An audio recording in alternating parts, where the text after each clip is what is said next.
Bonjour, aujourd'hui j'ai décidé de vous parler de cette cloueuse pneumatique qui est donc une Silverline pour charpente. Elle permet d'envoyer des clous jusqu'à 90 mm de longueur, 2,5 mm de diamètre.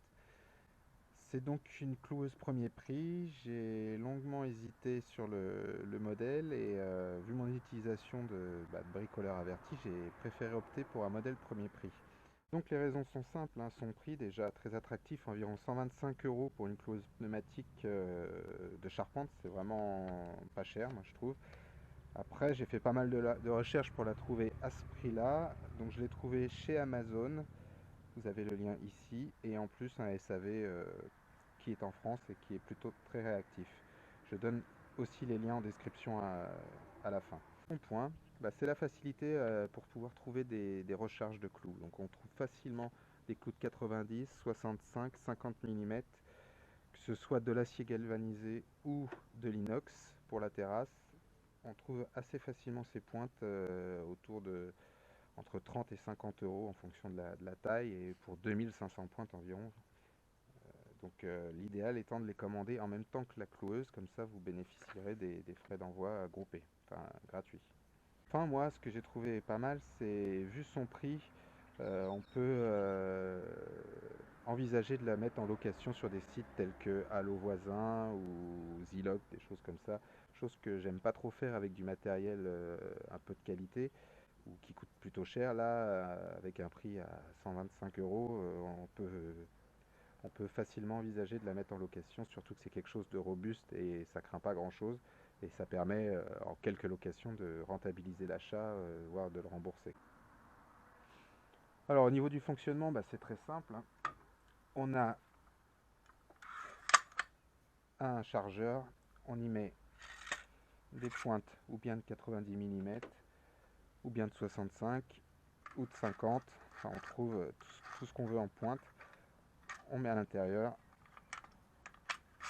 et on envoie contre le percuteur.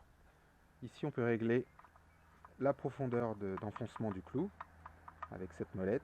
On peut aussi, ça c'est très pratique, choisir vers où sera envoyé l'air d'échappement.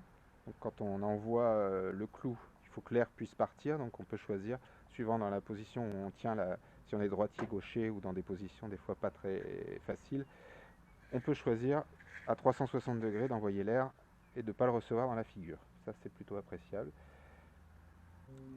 On a une protection, une sécurité. Donc en fait, si on appuie sur la gâchette, le clou ne part pas si il n'est pas contre quelque chose. C'est-à-dire qu'il faut que vraiment la cloueuse soit en pression contre un morceau de bois pour pouvoir envoyer, sinon on appuie, il ne se passe rien. Donc on la relie au compresseur au niveau de la connexion rapide. Moi je l'ai utilisé pour faire donc un chalet en bois d'une trentaine de mètres carrés.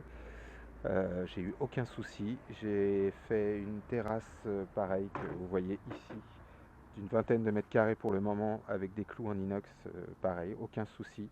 Je suis très content de mon achat pour le prix, vraiment, et mon utilisation qui est, on peut dire, occasionnelle, c'est vraiment parfait.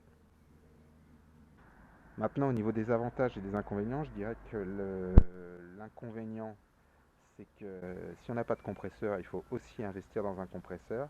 Donc si c'est le cas, que vous n'avez pas de compresseur et que vous souhaitez acheter un compresseur, moi je vous conseille de prendre un compresseur avec une molette de réglage et un manomètre pour régler la sortie de la pression d'air. Donc pour envoyer des clous de 90 mm, il faut quand même une pression de 7-8 bars et l'idéal étant de pouvoir régler la pression qu'on envoie dans la cloueuse. Donc l'avantage maintenant, évidemment, c'est son prix, hein. Son prix qui n'est pas élevé.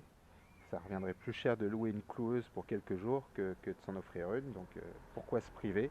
D'autant plus que, comme je le disais il y a tout petit peu avant, on peut la mettre en location et se la faire rembourser par ce biais-là. Voilà, maintenant je vais vous montrer ce que ça donne en utilisation.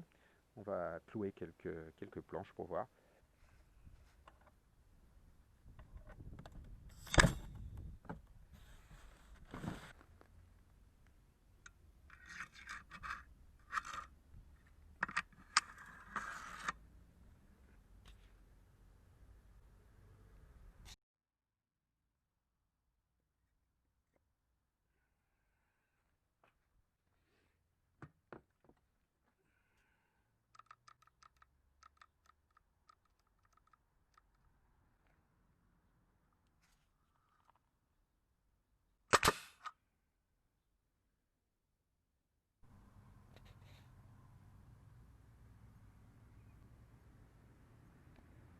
Voilà, j'espère que cette vidéo vous servira autant qu'elle aurait pu me servir si j'avais pu la voir avant de me lancer.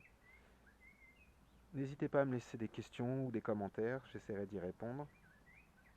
Et puis, dernier petit conseil, donc pensez à prendre les clous avant de finaliser votre commande, parce que ça permet de grouper l'envoi et des fois, pour quelques clous, on se tape des frais de port et c'est pas toujours rentable du coup.